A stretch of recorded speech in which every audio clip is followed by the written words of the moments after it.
I'm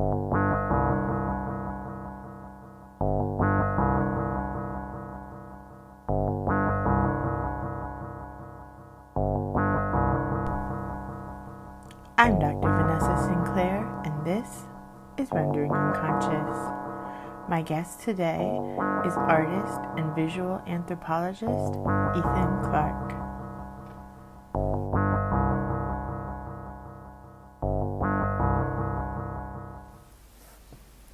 Well, thank you for having me on. I'm excited to be here, and I really appreciate this opportunity. It's actually my first podcast, so Very nice. yeah, I'm expecting this will be pretty fun. For sure. And everyone's heard the last episode of the Rendering Unconscious podcast was your lecture from Rewriting the Future. So everyone will have heard that already. Awesome. Okay, so there is some context, and I know you put out a bio, but just a little background about myself for context. I'm a visual anthropologist who focuses on studying pop culture and art. I'm particularly interested in art as it relates to conflict because we see these massive shifts in artistic movements as a result of conflicts. And generally, we can see the art made about a conflict or a war as a sort of processing mechanism for it. So in my presentation, I talked about the Vietnam War as a case study, and film specifically as it relates to it. But we also see that same process happening with movements like Expressionism in reaction to World War I, or Dadaism as well. With both of those, it was sort of a reaction to the absurdity of war, and with Expressionism, the raw emotion dredged up by such a horrific human tragedy. I'm an artist myself, and a lot of the art, I'm influenced by a lot of things, but one of my major fascinations and I think influences is World War I trench art. So the actual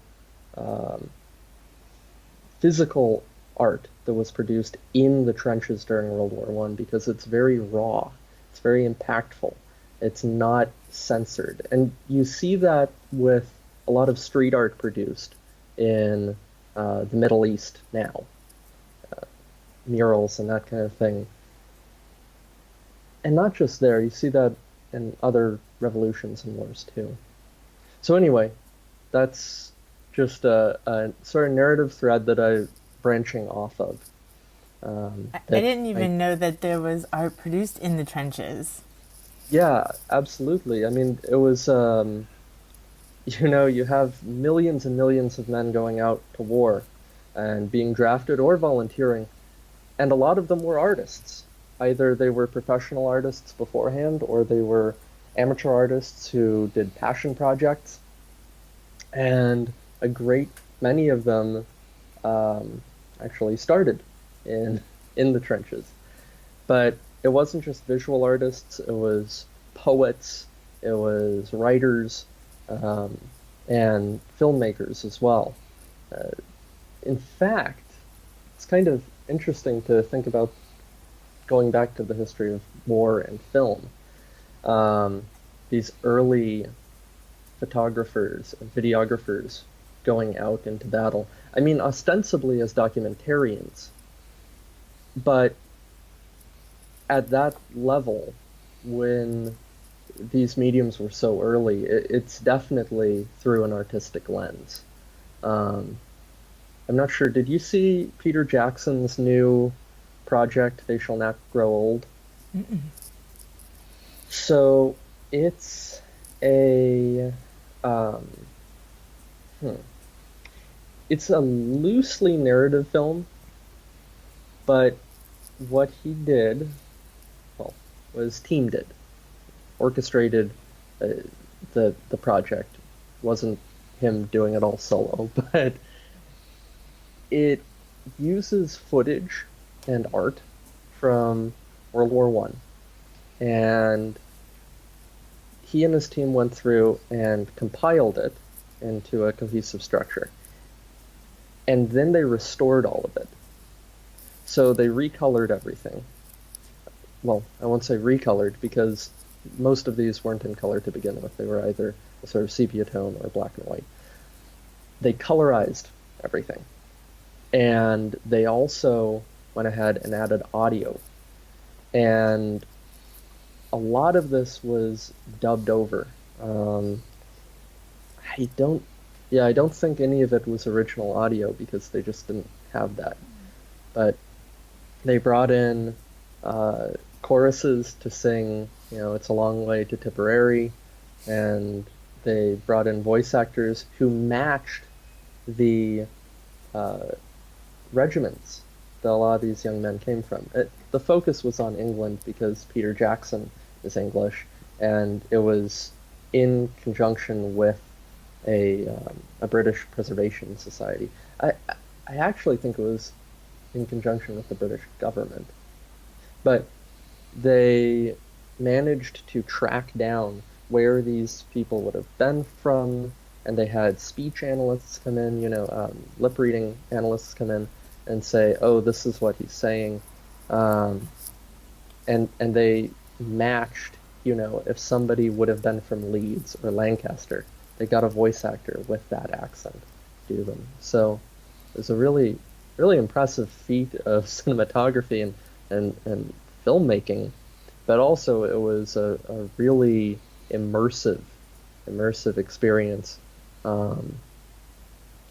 depicting that war. I'm gonna have to check that out. Yeah, it's definitely worth the watch. It had a really limited run in the US at first, and my friends and we saw it on that first run, and I was shocked. I really didn't think that there would be that much of a turnout for it, especially outside of the UK, but it was packed, absolutely packed. And it wasn't just older people. I figured it would be people whose grandparents or maybe parents would have fought in World War One, but there were a lot of younger people, people younger than myself even, who were quite enthralled being there. And it saw a general release. So it's good to know that people care about history still, that people care about recording this stuff. Because we need to. Yeah, as a preservationist, it's kind of my fear that people will just kind of lose interest after a while. But I mean, people still care about the age of sail, and care about the Neolithic, and care about all these other eras. But with recent history, it's one of those things where maybe the details get muddled. And I don't like that, because we wish we had all these details when we're studying, say, a colonial settlement, and we just don't. But we have the details now. We just have to preserve them before they literally disappear. I was just talking to a friend who was in the Air Force, and he said that a bunkmate of his, back when he was in the dorms, had a massive steamer trunk filled with these photos depicting the earliest days of flying, and early pilots in the Army Air Corps, early pilots in the Signal Corps, and just all this history on celluloid and paper that hadn't been backed up anywhere. And he kept saying, you have to turn this over to our archivists, because the Air Force, they have a big thing about archiving documents and historical preservation. A lot of people don't realize that, but because the U.S. military is so big, and I'm sure other militaries do this, but a lot of them have divisions specifically focused on historical preservation. and archiving.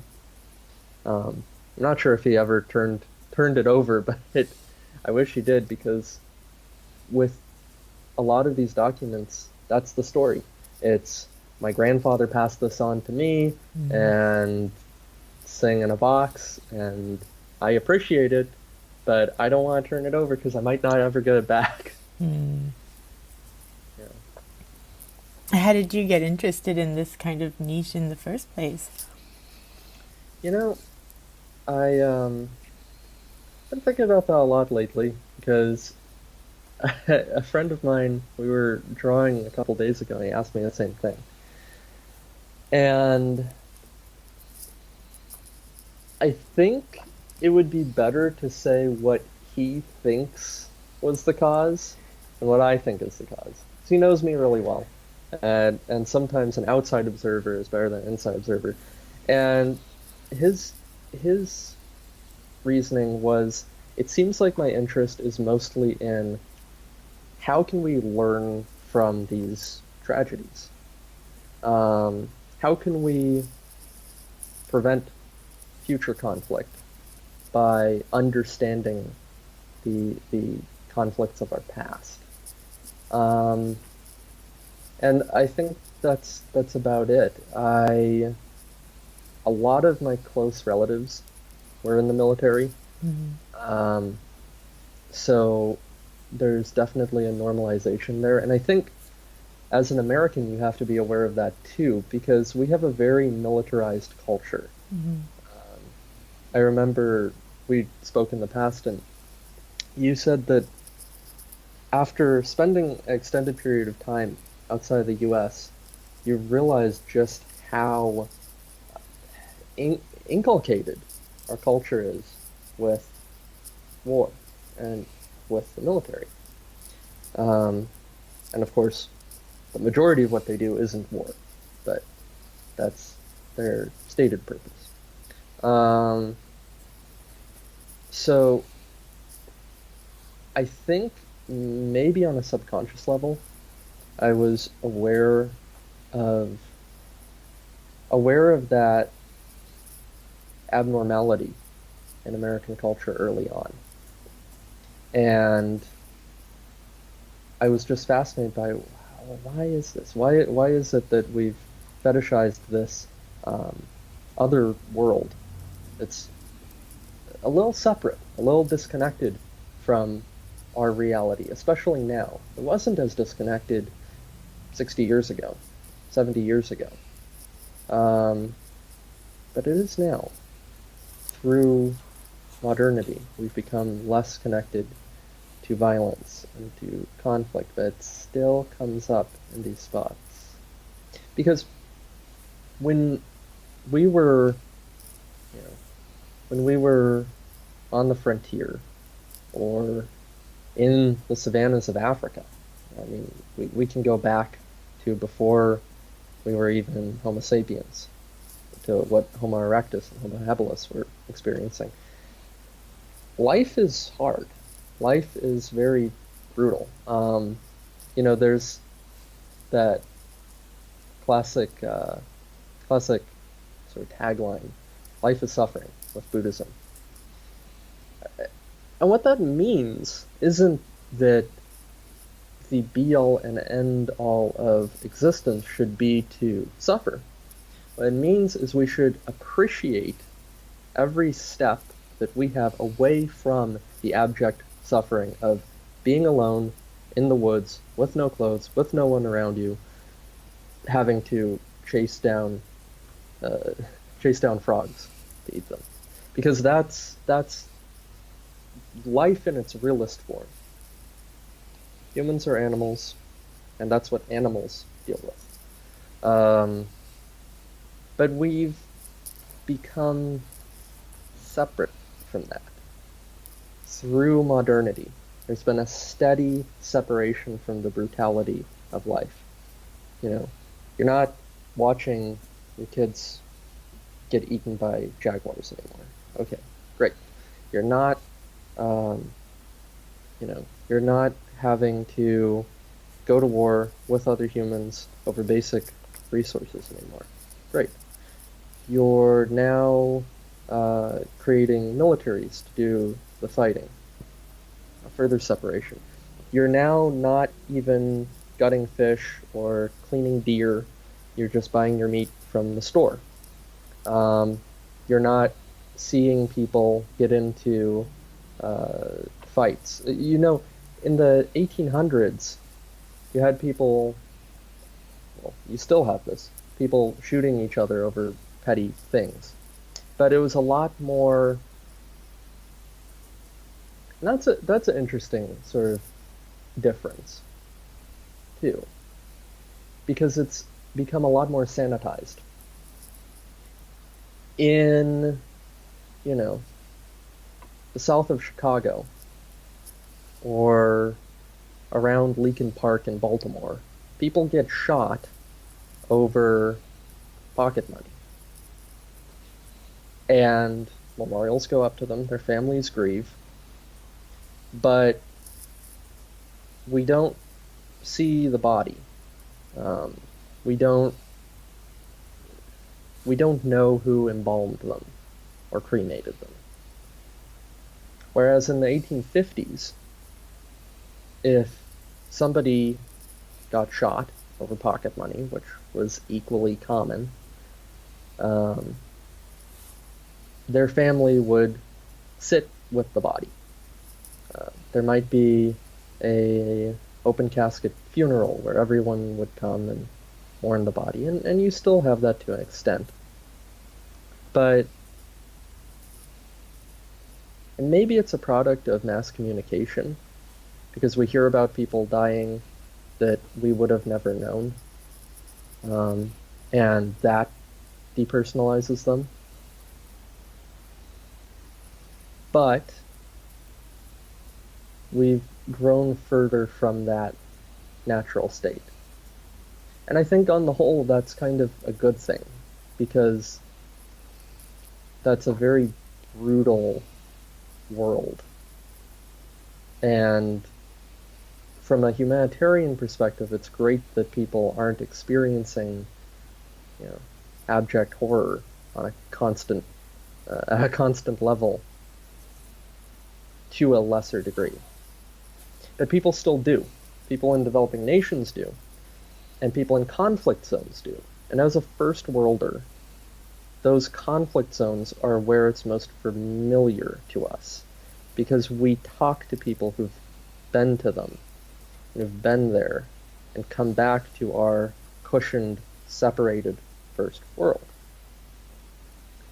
So they really work as a good case study for how these moments of violence and brutality still play out. I think that's my real interest. It's that these offer a window into life as it's been for millions of years, that we've grown so separate from. But so many people haven't. So many people still live in very harsh realities. I forgot who said it, but I heard a quote that it's always the apocalypse for someone. Like, we have these post-apocalyptic movies, and that very much taps into the same thing. It's this fantasy about what if we reset to this savage nature. But it's always the apocalypse for someone. If you go to the favelas of Brazil, it looks like, you know, a dystopian cyberpunk movie. It's you've got wireless routers hanging from wires on the ceiling, and you've got shanty structures, and you've got rampant crime, and you've got people coming face to face with death. It's the same thing with places in Bangladesh after a natural disaster. It looks like 28 days later, or it looks like the day after tomorrow. So we have these escapist fantasies of an apocalyptic nature. But they are, by their very nature, a luxury of how sanitized our world is. Well, and that's what's so interesting too, because you're not only looking at like people's experiences who are coming back from these places, but also the entertainment or the film or the documentaries that are made about them, and then how that is used to influence the thought of the culture as well. Yeah, yeah, absolutely. Because we, since we're disconnected from these processes, we have to contextualize them somehow.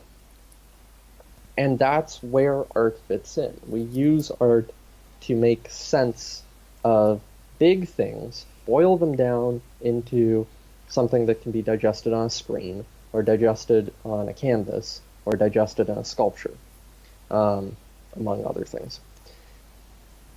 Because they're too big to take in otherwise.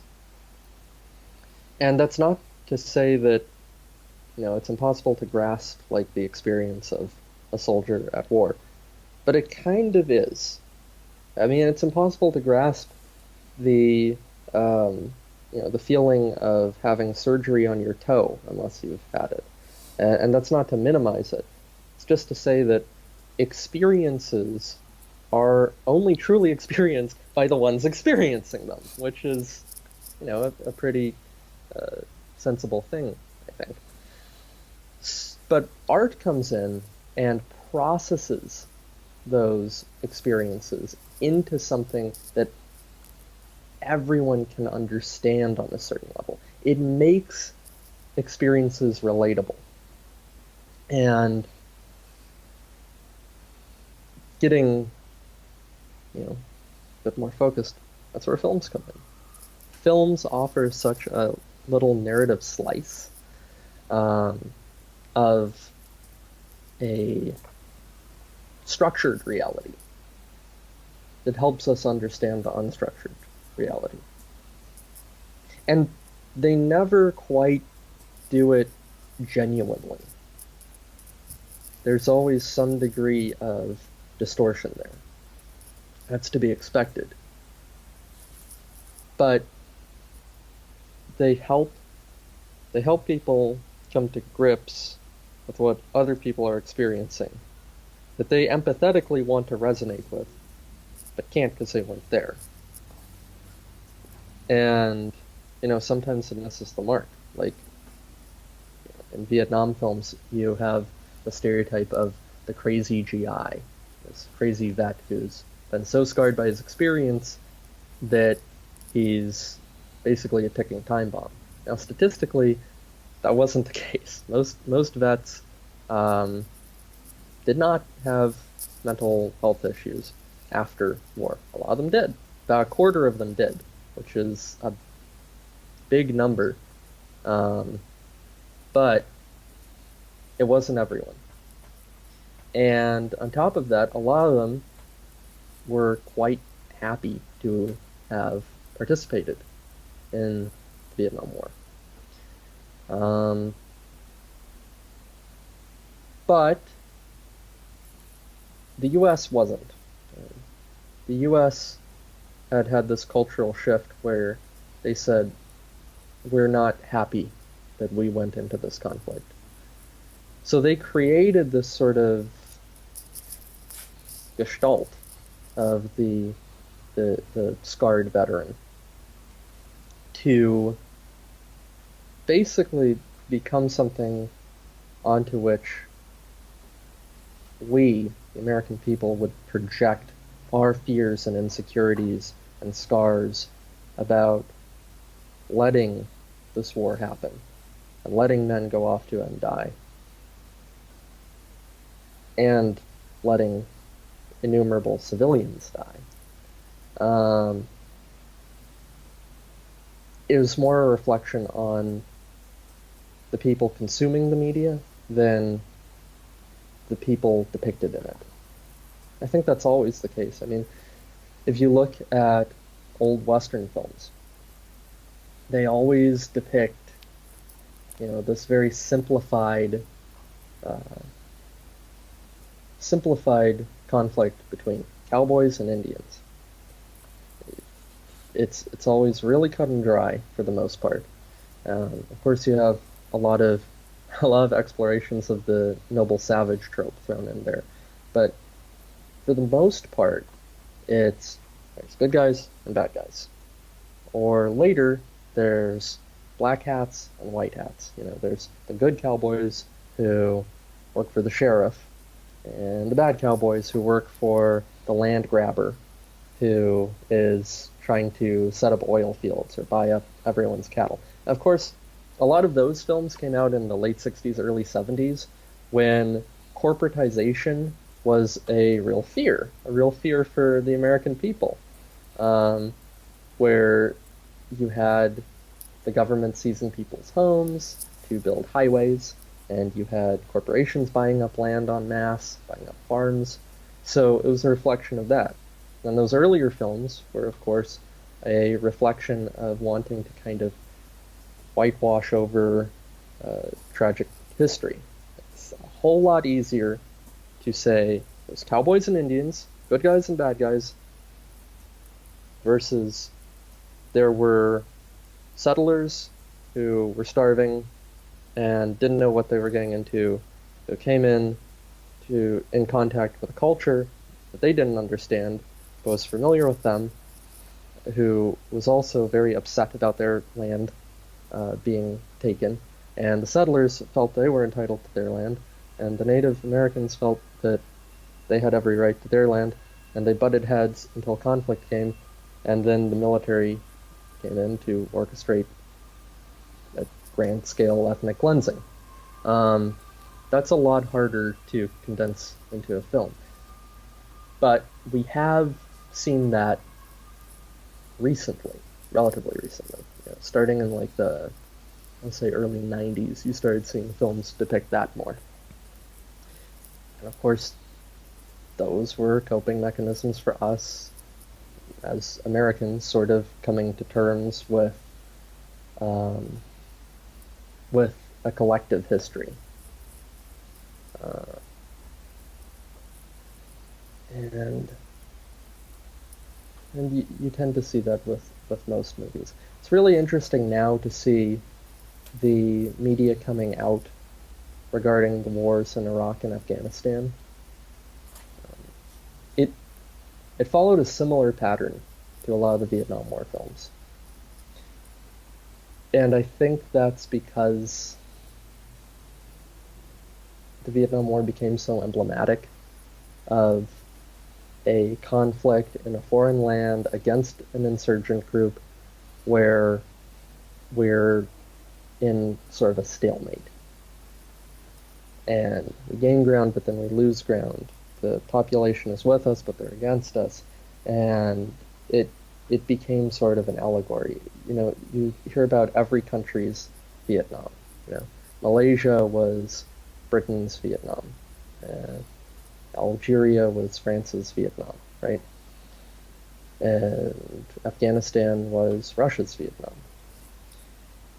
And then you hear politicians, while the conflicts were still going on, saying that Afghanistan or Iraq was America's second Vietnam. A lot of films reflect that sort of feeling, but there's a different energy to them. Did you ever see Generation Kill? It was this miniseries produced by HBO, and it was based on a real... Hang on, let me pull up a little reference. It was based on a real book.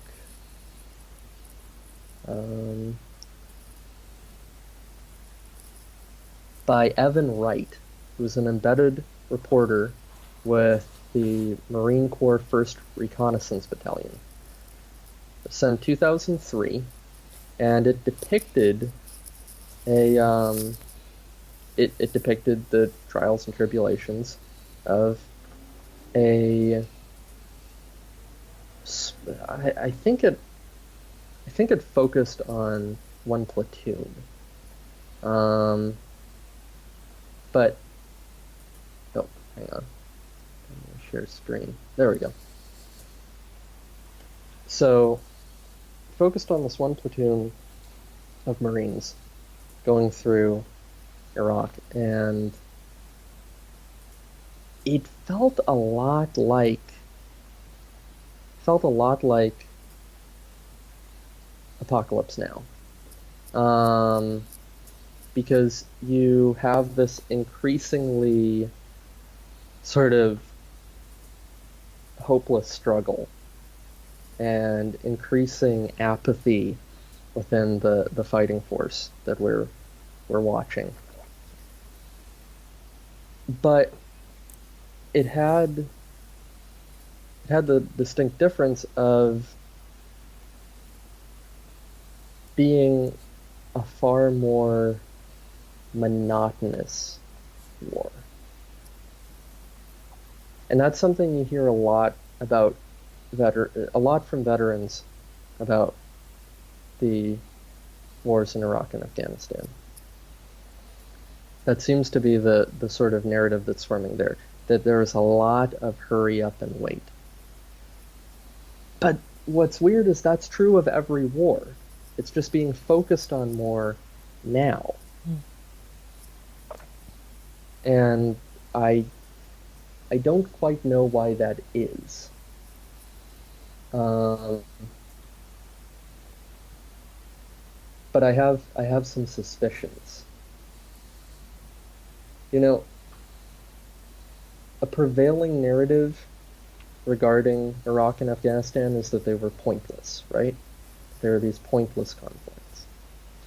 So I think that might be a reflection of it. With Vietnam, we know it was brutal, but especially when media first was made about it, we hadn't created a consensus of pointlessness. So there was still a lot of conflict depicted. And these films depicting modern war, it's sort of the character drama and the desperation first, and the combat second. And you see that with Jarhead too. Jarhead though was, I just want to double check on this, that was about the first Iraq war.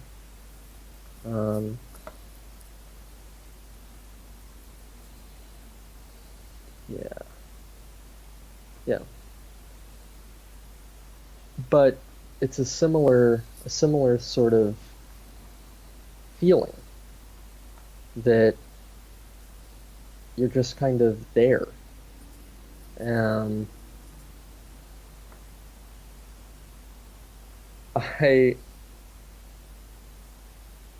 There's a new form of media too that came out of Iraq and Afghanistan. Well, it came out of veterans from Iraq and Afghanistan and people watching the war on TV. And it's these short video clips, normally on YouTube, sometimes on LiveLeak, where it's combat footage set to music. And they served early on. Now, these were being produced right after we went into Afghanistan. Basically, people saw new technology.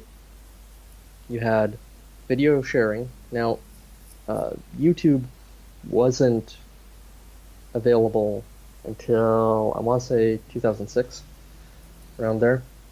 But you still had video editing technology, right?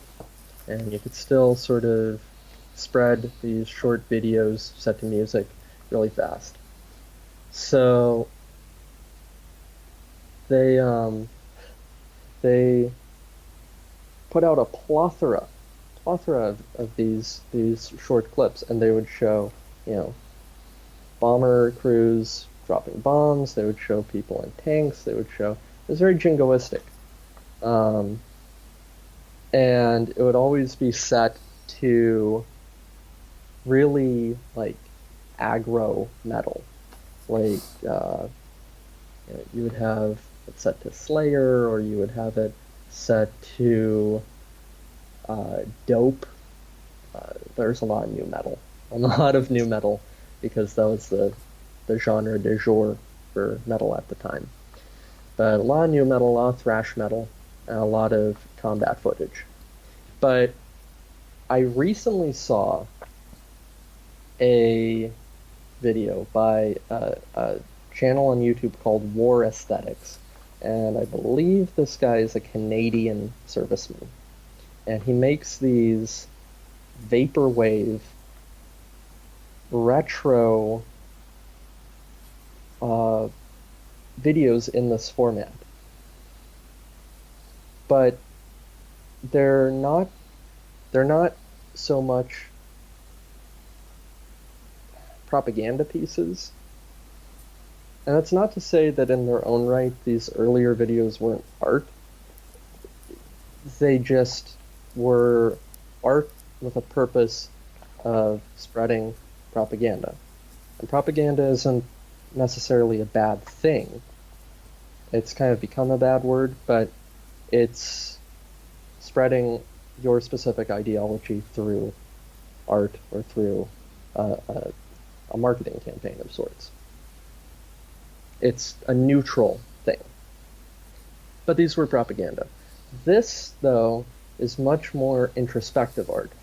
So the video I'm thinking of specifically is just called, I believe it's just called Iraq 2003. And it's just grainy videotape footage of soldiers doing very mundane things. Like, you do see them in combat. You do see them driving tanks. But they're just for most of the video, they're just driving. And it's set to the song Brain Stew by Green Day, which is just so perfectly emblematic of the period. I mean, the lyrics are, I'm having trouble trying to sleep, I'm counting sheep but running out, as time ticks by, etc., etc. And it's about the sort of desperate, bored plight of a young man. And this video clip that's only about 4 minutes long, that's what it's about too. It's about the desperate, bored plight of young men who want to see action, who want to be in a World War II or Vietnam movie, but aren't. And the reporters videotaping them aren't trying to make it look like an action movie, like they were in Vietnam. They're just videotaping what they're seeing, which is a bunch of guys driving in Humvees. And towards the end of the video, it focuses in on a lot of these clips of guys looking really burnt out, guys walking through oil fields on fire at dusk, which is a hell of an image. I think Jarhead used a similar imagery towards the end of it. And it just creates this environment of absolute exhaustion and boredom. Well, save the link and send it to me so I can include it and look at it. Let me go ahead and do that right now.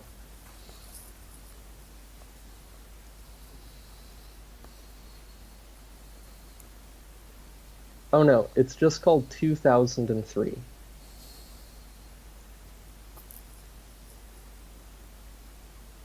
There we go.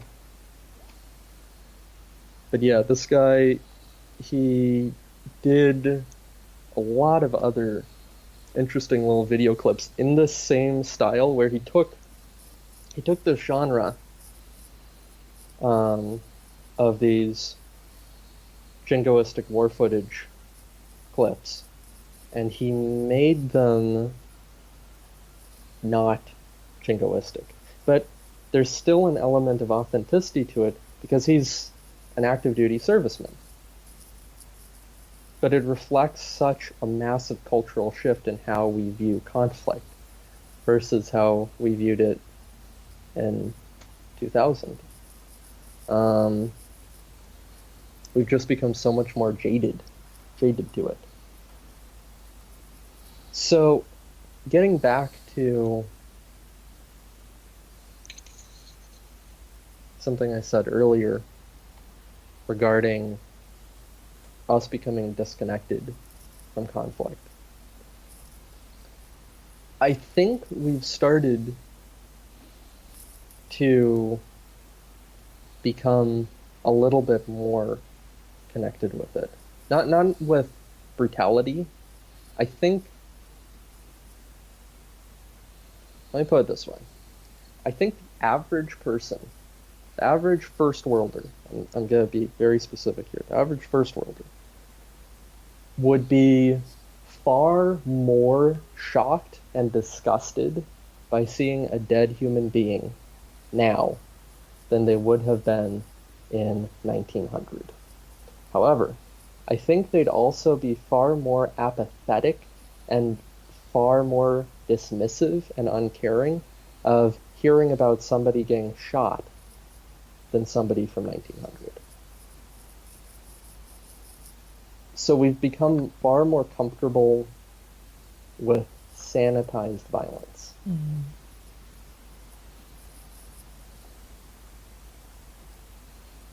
A lot of it has to do with the proliferation of news media and the proliferation of a 24-hour news cycle, where rather than hearing about somebody you might know, somebody from your city dying, or a tragedy occurring, like a riverboat capsizing and hundreds of people dying. Rather than hearing about that at a semi-local level, occasionally, but also coming in contact with death regularly in your own life from hunting or going to the butcher or seeing people at funerals, hearing about somebody's kid dying of cholera. We have a constant stream of death statistics. This many people died in this mass shooting. This many people died in this factory collapse. This many people died in this bombing. Where we, as a culture, I think care a lot less about death. But at the same time, we are very disconnected from the physicality of it. Mm-hmm. And it's weird how we don't just see this occurring. I mean, it's a feedback loop. We don't just see this occurring with how violence is depicted, but with how it's carried out. Think about drone bombings, Mm-hmm. or increasingly long-range warfare. Since the dawn of time, we've gotten further and further from another person with the intent of killing them. We were fighting hand to hand for thousands and thousands, hundreds of thousands of years, actually. But even in structured conflict, thousands of years. And then we were shooting at each other at relatively close range. And now you still have street-to-street urban fighting. But so much of it now is done through, okay, we know where the enemy is, we're launching an airstrike. Or we know the enemy is over that hill, we're going to shoot at them to try to pin them down or drive them away until we have enough intel on exactly where they are to call in an airstrike. And I mean, to a certain extent, war at that scale, that distance, has been going on for a while. I mean, in World War One, in the Civil War, you saw artillery bombardments, and in World War Two, you had bombing runs. But with without exception, you had high numbers of people coming face to face in conflict with each other. And you don't see that to the same degree as much anymore. Even in like militia to militia combat, you do have street to street fighting, but a lot of it is technical trucks with mounted guns firing over a hill at each other. And maybe it's hard to get excited about that. Maybe that's why the modern narrative of war in highbrow, pseudo-highbrow media it's boring.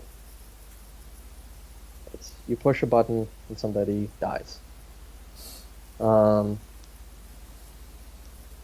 maybe the apathy reflects that detachment. Yeah. I think it does. You push a button and somebody dies. You go to the store to get your meat. You watch a jury sentence somebody to die in 50 years from a fentanyl overdose. There's an extreme degree of detachment to violence now. But at the same time, then when they do order these strikes, they have this much bigger range of like civilian casualty potential, because it isn't so like hand to hand. It's just like, oh, oops, we bombed the wrong area, you know? Yeah, it's not targeted anymore with as much specificity. You did see that in previous conflicts. You saw civilian casualties, but you saw a lot of intentional civilian casualties, tragically enough, in ancient conflicts. You'd see people, or medieval conflicts, you'd see people sacking cities and saying, we're going to kill everyone in here. You don't see as much intentional civilian bloodshed, but you see a lot more unintentional casualties. Now, there were instances of that in every conflict. Large instances of that in World War II.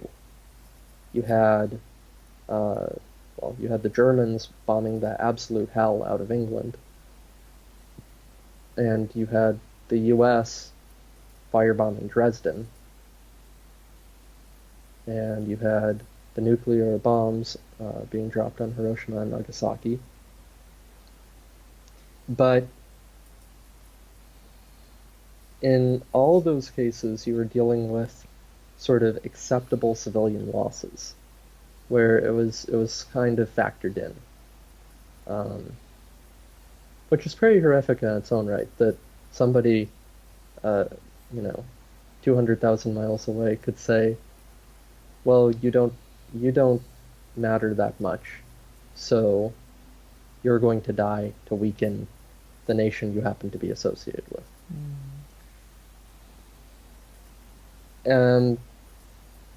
But you do see it happening a lot unintentionally now,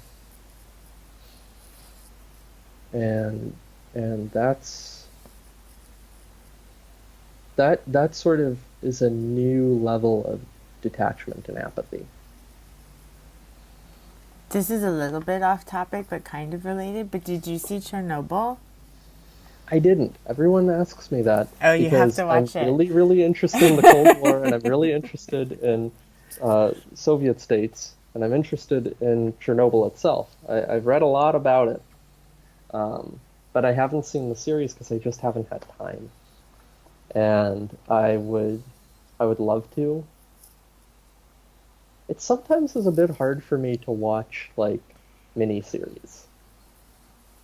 I am very engaged when I read, and I like documentaries and movies because they're they're fast, but it makes me feel um, somewhat unproductive when I'm watching, like binge watching a series, even if it's something that I'm really interested in, You and have even to if it's watch something it. useful. It's only four So episodes, and it's Carl's only four friend's episodes. yeah, it's only 4 episodes, and Carl's friend's the director. Oh my God. Okay, So we have a well, personal connection, and you have to watch it. I do have to watch it, and I really want to watch it because I know it's good, but it's just hard talking myself into focusing on a screen multiple times when I'm not interacting with it.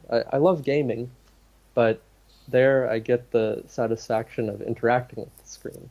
And like I said, I love movies because I know there's um, a short-term commitment to staring at the screen and not messing around, reading something or drawing something or mucking about with something totally different.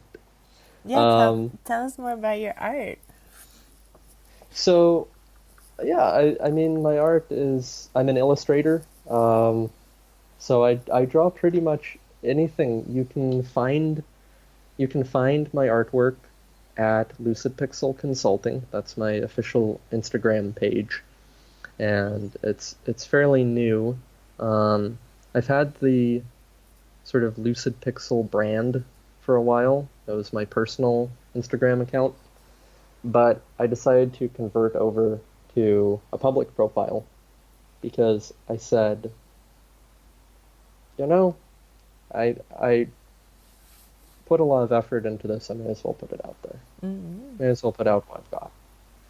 So most of my artwork is um, of people because I spent a lot of time taking portraiture classes and a lot of time doing uh, art classes focusing on the natural world and organic things. And I really like drawing people. I think maybe it comes from my anthropology background or my athletics background, where I like seeing how the body works and I like seeing how different people express themselves and move and costume themselves, because there's a big fashion component too. Mm-hmm. Um, but yeah, a lot of my illustrations are of that, but I've been expanding more into sort of conceptual pieces. Um, Either objects, imagined objects, or imagined garments, or imagined scenes, um, and characters. And a lot of it is influenced by anime and cyberpunk and sci-fi.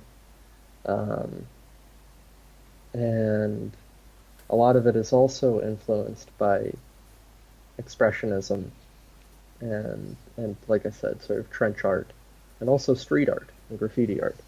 I actually used to be really, really into street art, um, and I don't know what the statute of limitations is on putting stickers on things, but I did that for a while. I would, do the classic thing of taking a a bunch of mailing labels and drawing all over them with Sharpie and then slapping them on things. But I was really, really into street art when I was younger. And I think that's carried over into my my artwork now because it still has a sort of frenetic feeling. What it taught me to do is communicate stuff fast and effectively.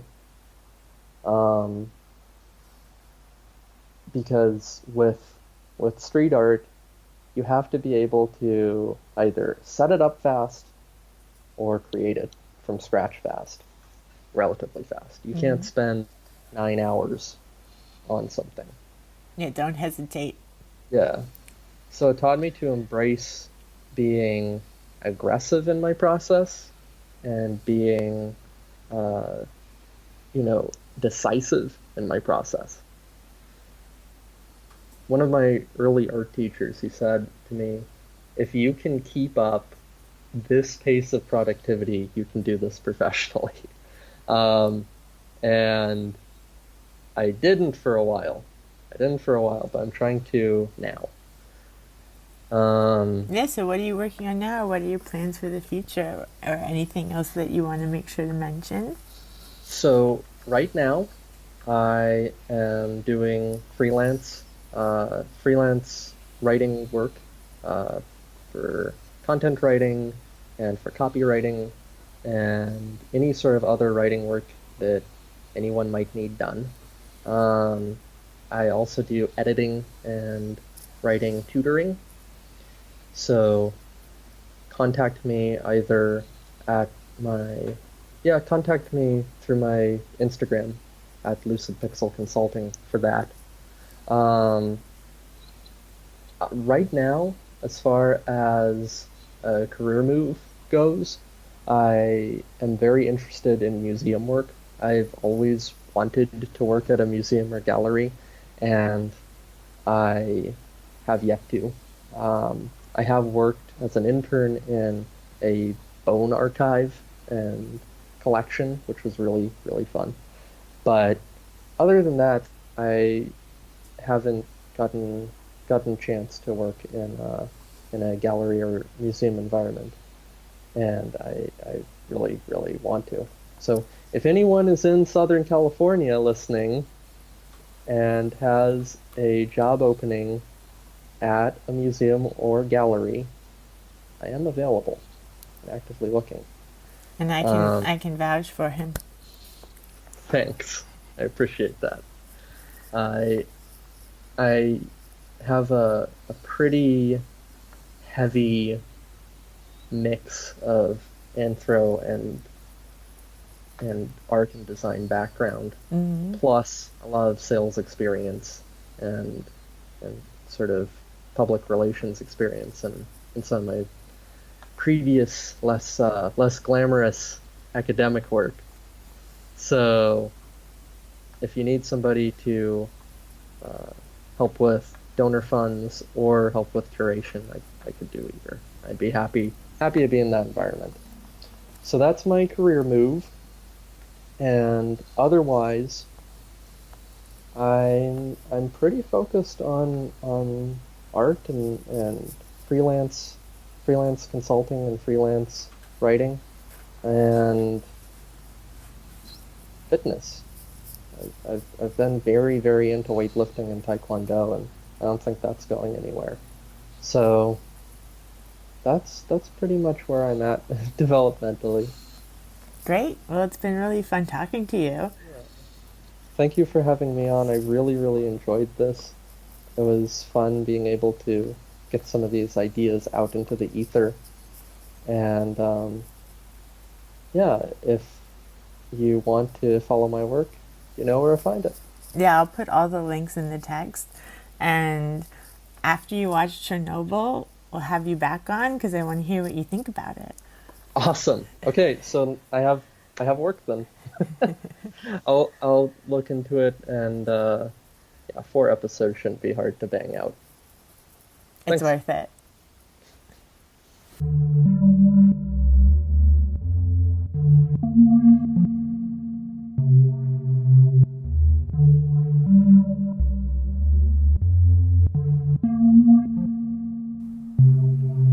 Thank you for listening to Rendering Unconscious.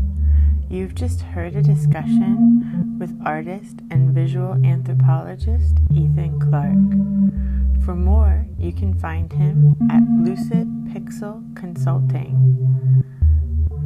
You can also visit our publisher's website, trapart.net, or my website, drvanessasinclair.net.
Time wasters of the world, unite. But not here, not now. We have better things to do, and for your behavior you will hang from an old tree, a tree not yours, nor will it ever be. The news is new, and it's for you. Our eyes meet before I kick away your support. The last words you hear come from my mouth. Noblesse oblige.